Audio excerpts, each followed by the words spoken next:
Good morning, first graders. Mr. Christian here, back to read you today's Read Aloud. And today's Read Aloud is called The Little Tree. Now, the author of this book is Muon Van. The illustrator is Joanne Andenolfi. As we are reading this book, we're going to be hearing for words that have a long E sound.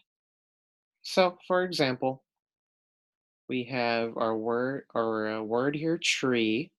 Tree has a long E sound. So, as I'm reading the story out loud to you, every time you hear that long E sound in the word, you're going to put your thumb up. Okay? So, hopefully, you have a comfortable place to sit. You have both ears open, ready to listen to the story, and ready to listen for those long E sounds in words. Okay?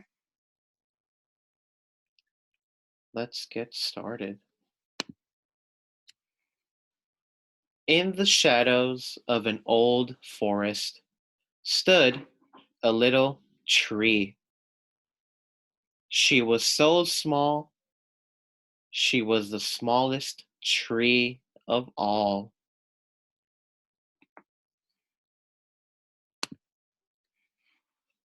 When the little tree was a young sapling, the forest ranged farther than the eye could see.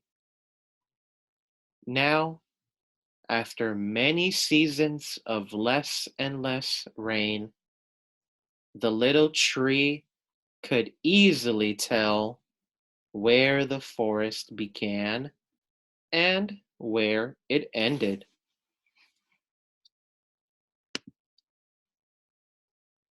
The new trees were smaller, too. The older trees had grown so tall, they had almost touched the stars. The new trees could barely see over their ancestors' knees. The littlest tree of all worried. The little tree looked at her little seed.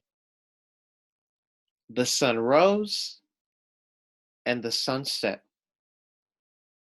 The little tree looked up at the stars and wondered, what do they see?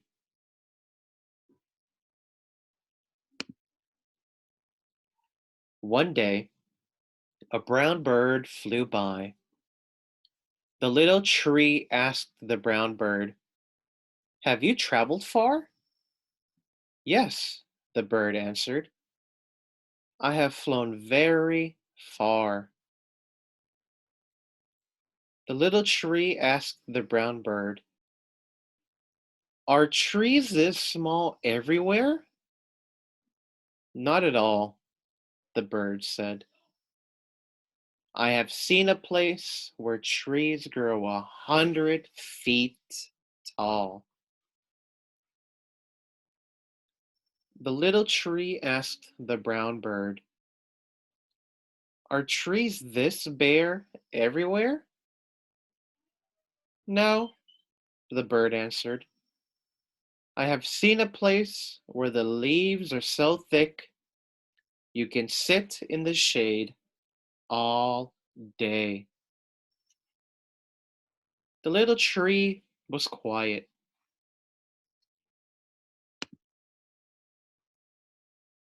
Then she asked the brown bird, are there trees like me there? Yes, the bird said.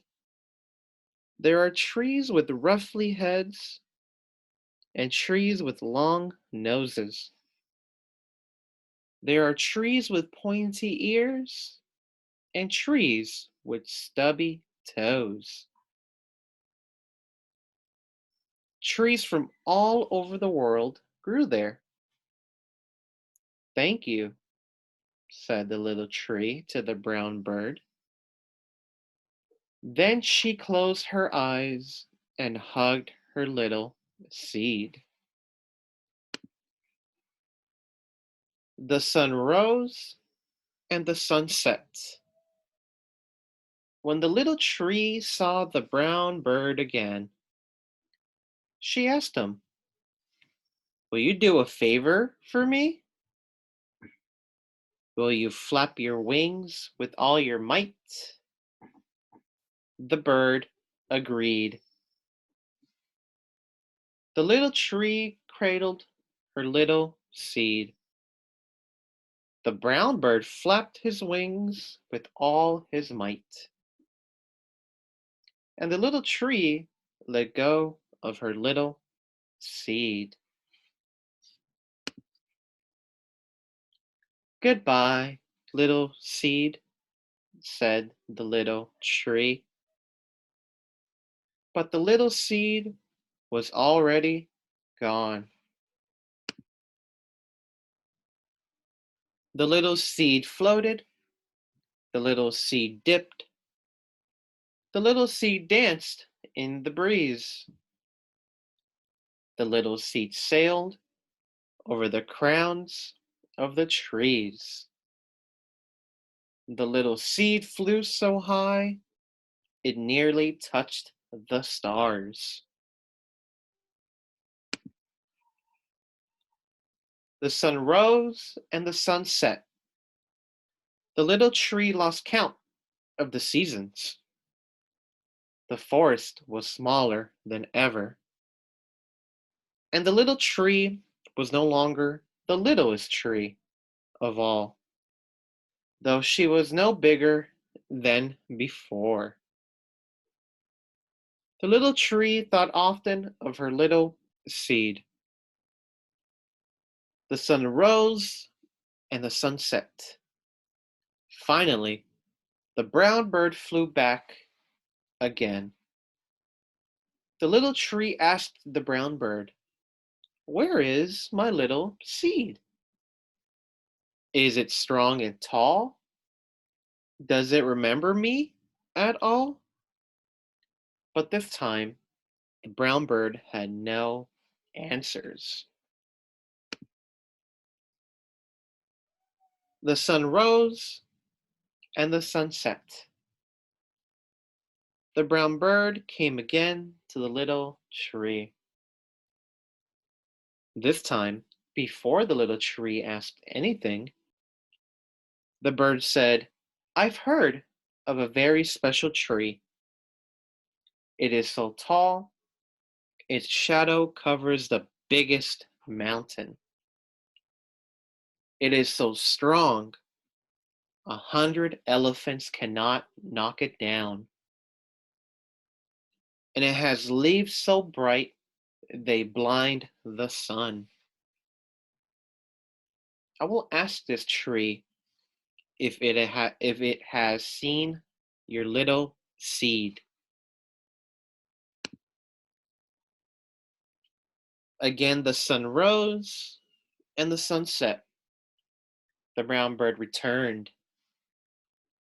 The brown bird said to the little tree, "The tallest, strongest, brightest tree is sending its answer soon."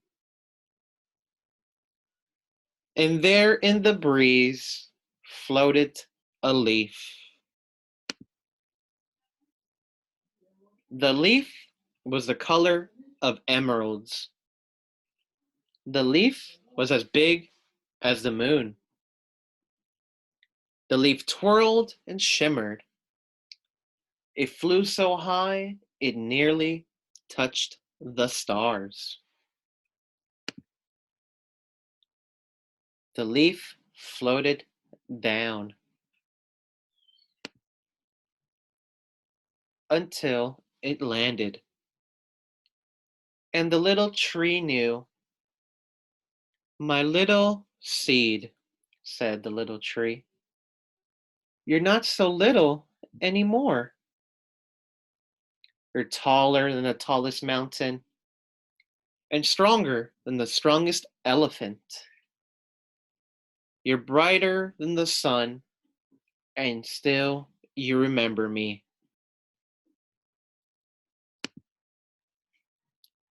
And that is the end. All right, first grade. Well, I hope you enjoyed that story. I hope you were able to also participate by putting your thumb up every time you hear that long E sound. You can watch this video again if you want, so you can try to find all those long E's in that story. There were a lot of long E's in that story. So, enjoy the rest of your day, everyone.